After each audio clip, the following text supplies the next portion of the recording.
இந்த தியான வாழ்க்கையை இன்னும் சிறப்பாக்குவதற்கு இன்னைக்கு இந்த தியானத்தின் ஒரு அடித்தளம்னு சொல்லக்கூடிய ஒரு விஷயத்தை பற்றி நம்ம பார்க்க போகிறோம். நம்ம ஒரு ஆன்மாவாக ஒரு பிறவி எடுத்து இந்த உலகுக்கு வரும்போது என்னென்னலாம் நமக்கு தேவை அப்படின்னு நம்ம கற்பனை செஞ்சுருப்போமோ அத்தனையும் அவருக்கு இருந்துச்சு. இதற்கு முன்னால் உள்ள பிறவிகளோட கர்ம வினைகள் தொடர்ந்து வருவதால் விதிப்படி தான் நடக்கும். முடிந்த அளவு நம்ம அதை தவிர்க்க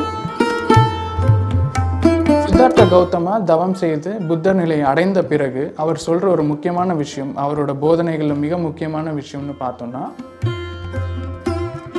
ஆன்மீக தேடல்ல இறங்குறப்போ இந்த மாதிரி நம்மளோட கர்ம வினைகள் அது இதுன்னு பல விஷயங்கள் இருந்தாலுமே நம்ம இந்த சாட்சி பாவங்கிற நிலைப்பாடு எடுக்கிறப்போ அந்த கர்மாக்கள் நம்மளை நெருங்காது. ரமண மகரிஷி கூட நான் யார் என்ற கேள்வி பின்னால் நம்ம போய்கொண்டே இருக்க வேண்டும். அந்த கேள்வி ஒரு இடத்துல வந்துட்டு நீ அதல்ல இதல்லன்னு சொல்லி சொல்லி சொல்லி ஒரு இடத்துல வந்துட்டு ஒண்ணுமில்லாத ஒரு இடத்துக்கு நம்மளை கூட்டிட்டு போகும்.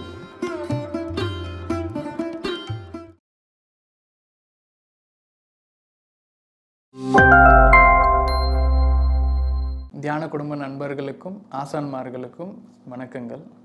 நான் சங்கர், சென்னையிலேருந்து பேசுகிறேன்.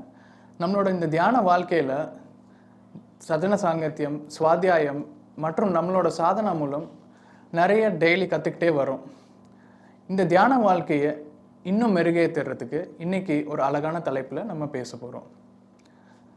சாட்சி பாவங்கிற இந்த தலைப்பு வந்துட்டு பல மூத்த ஆசான்மார்களால் பல நூற்றாண்டுகளுக்கு முன்பே பல குறிப்புகள் இதை பற்றி எழுதியிருக்காங்க. இது எப்படி தியானத்துக்கு அடித்தளமாக அமையுங்கிறதையும் ரொம்ப அழகாக விளக்கியிருக்காங்க. இந்த சாட்சி பாவம்னா என்ன, அது நம்ம தியான வாழ்க்கைக்கு எப்படி உதவுது அப்படிங்கிறத இன்றைக்கி பார்க்கலாம். இந்த சாட்சி பாவங்கிறத ஒரு 2 பரிமாணங்களில் இன்றைக்கி நம்ம பார்க்க போகிறோம். முதல் பரிமாணம், நம்ம தியானத்தில் அமர்ந்து இருக்கிறப்போ சாட்சி பாவங்கிறதுனா என்ன, அது எப்படி நம்ம தியானத்துக்கு உதவுதுங்கிறத பார்க்குறோம். இன்னொன்று, நம்ம தியானத்தில் இல்லாத நிலை, நம்ம விழிப்போடு நம்மளோட உறவினர்கள் நண்பர்களோடு பழகிறப்போ, நம்ம வேலைக்கு போகிறப்போ அந்த நிலைப்பாட்டில் சாட்சி பாவம்னா என்ன அப்படிங்கிறதையும் பார்க்க போகிறோம். சாட்சி பாவம்ங்கிறது நம்மளோட வாழ்க்கையை ஒரு இடைவெளி விட்டு ஒரு பார்வையாளனாக தொடர்ந்து பார்த்து கொண்டே பயணிப்பது தான் சாட்சி பாவம்ங்கிறோம். நமக்குள்ளே ஒரு கேள்வி வரலாம், தியான வாழ்க்கையில் தொடர்ந்து ஈடுபடுத்தி கொண்டு இருக்கிறப்போ எல்லாத்துலேயும் நம்ம மனதோடு ஈடுபடணும் அப்படிங்கிற ஒரு நிலைப்பாடு தான் எல்லாரும் முன்வைப்பாங்க. ஆனால் இந்த சாட்சி பாவம்ங்கிறது ஒரு இடைவெளி விட்டு நம்ம வாழ்க்கையை ஒரு பார்வையாளனாக பார்க்குறப்போ ஒரு முரண்பாடு இருக்கேன்னு நமக்கெல்லாம் ஒரு கேள்வி வரலாம். இதை பற்றி தெரிஞ்சுக்க ஒரு மூத்த ஆசான்மாரோட வாழ்க்கையில் நம்ம ஒரு சின்ன குறிப்பாக பார்க்கலாம். அவர் எப்படி ஆனாருங்கிறத இதை நம்ம தெளிவாக பார்க்கலாம். சித்தார்த்த கௌதமாங்கிறவர் வந்துட்டு இளவரசராக அனைத்து வசதிகளோட ஒரு ராஜ்யத்தில் பிறந்து வாழ்ந்துட்டுருக்காரு. எல்லா வசதிகளும் இருந்தும் அவர் ஒரு முறை நகர்வரம் போகிறப்போ அங்கே இருக்கிற நோய் நொடி, முதுமை போன்ற விஷயங்களை அவர் பார்க்குறப்போ அவருக்குள்ள சில கேள்விகள் வருது. தன்னோட ராஜ்யத்தில் இருக்கிற மூத்த அமைச்சர்களையும் மருத்துவர்களையும் அழைத்து இந்த நோய் நொடி முதுமையினால் வர கஷ்டங்கள், துயரங்கள், இதில் இருந்து நம்ம எப்படி முற்றிலும் விடுபடுவதுன்னு கேட்குறாங்க.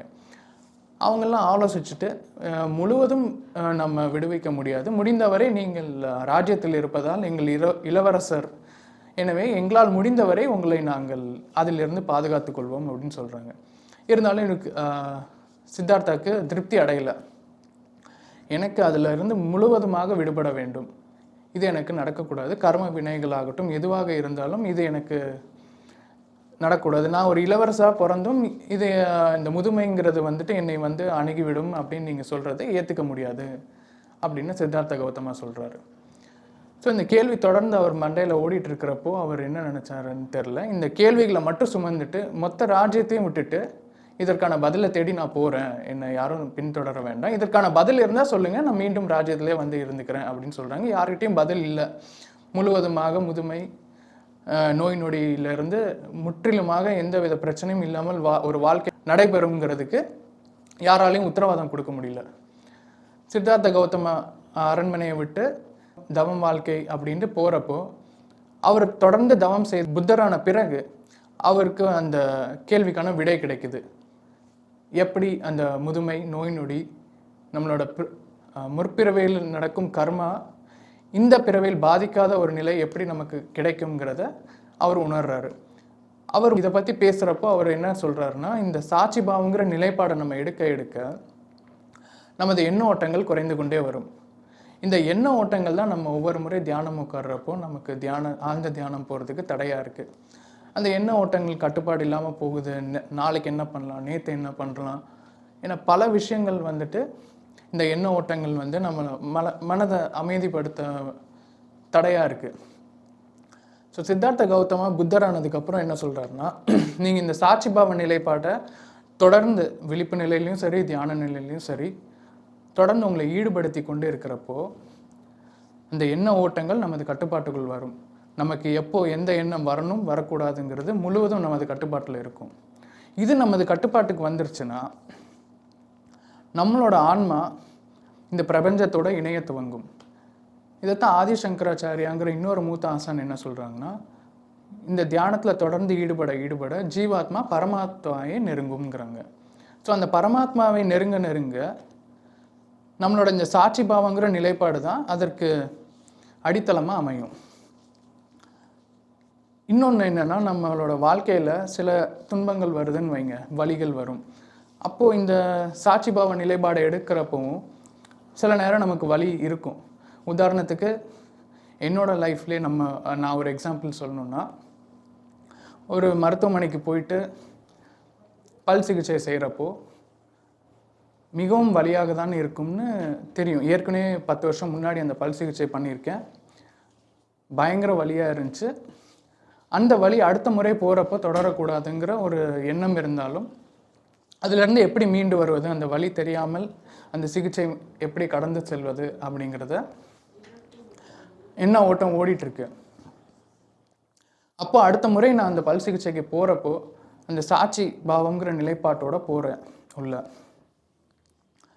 அந்த வலி இல்லா அனஸ்தீஷியான்னு சொல்லக்கூடிய அந்த ஊசி அது செலுத்துகிறப்போ அந்த மருத்துவர் சொல்கிறாரு, இப்போ கொஞ்சம் நேரம் வலியாக தான் இருக்கும், தாங்கிக்கோங்க, இல்லை ஏதாவது கெட்டியாக பிடிச்சிக்கோங்க. அந்த நேரத்தில் அந்த பழைய எண்ண ஓட்டங்கள் எல்லாம் வருது. எப்படி இதற்கு முன்னாடி அந்த சிகிச்சை பண்ணப்போ என்னென்ன வலியெல்லாம் இருந்துச்சோ அது எல்லாமே வருது.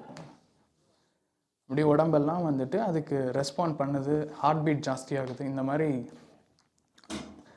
ஒரு வலி வரப்போகுதுன்னு இருக்குது. அப்போது ஒரு இடைவெளி விட்டு இது இந்த உடலுக்கு ஒரு சிகிச்சை நடக்குது, நம்ம ஒரு சாட்சியாக இதற்கு இருப்போம்னு அந்த ஒரு இடைவெளி உருவாக ஆச்சரியமாக அந்த வலி ஒரு 80% தெரியவில்லை.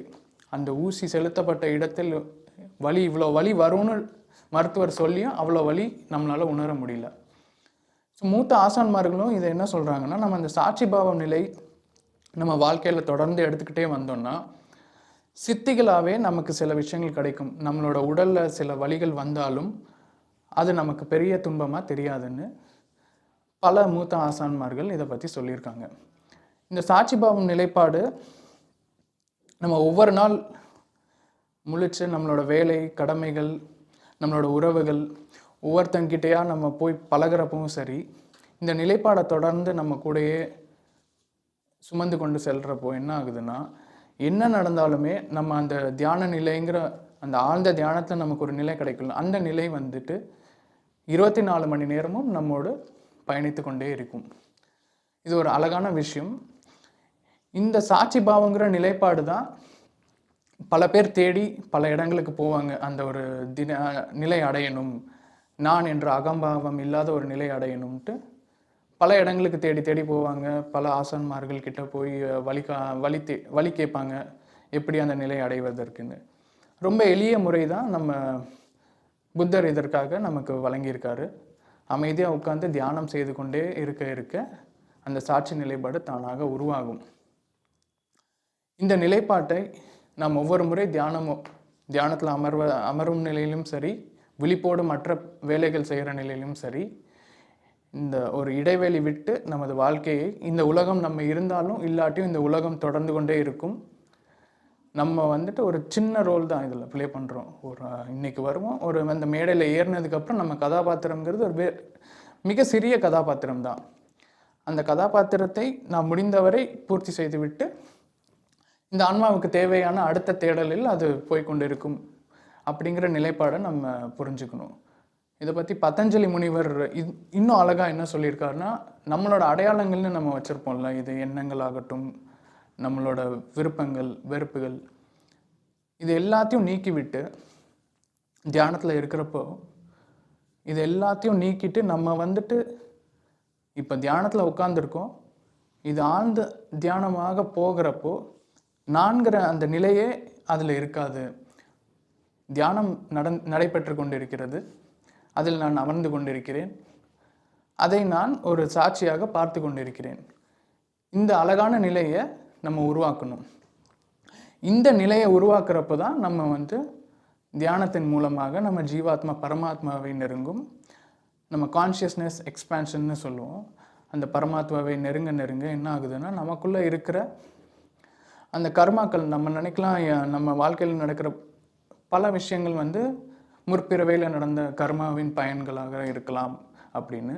ஆனால் இந்த கர்மாக்கள் வந்து நம்மளை நெருங்க முடியாத ஒரு கட்டமைப்பு வந்து இந்த சாட்சி பாவங்கிற நிலைப்பாடு நம்ம எடுக்கிறப்போ நமக்கு உருவாகுது.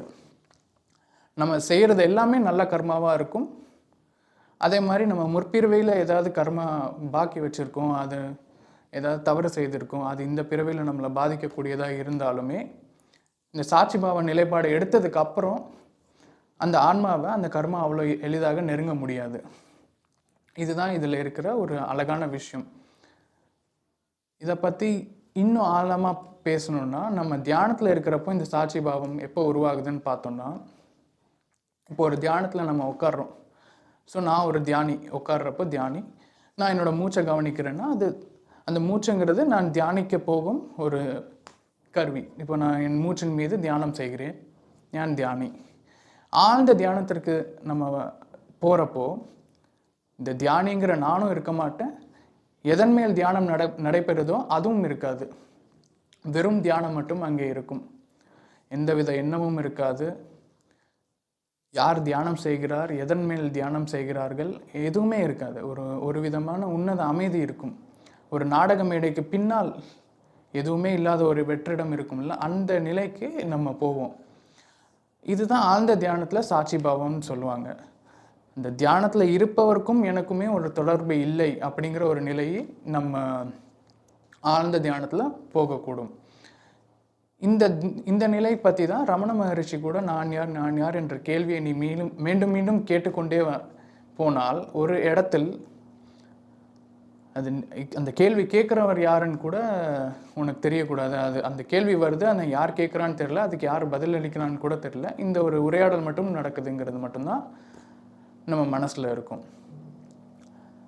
இதை பற்றி இன்னொரு பாகமாக நம்ம வந்துட்டு ஒரு அழகான கதையோடு நம்ம பார்க்கலாம். இந்த பதிவை இதோடு நான் முடிச்சுக்கிறேன். இதோட தொடர்பு அடுத்த பதிவில் வரும். அதில் இன்னும் இந்த சாட்சி பாவ நிலைப்பாடை ஒரு உதாரணத்தோடு நம்ம பார்க்கலாம். நன்றி, வணக்கம்.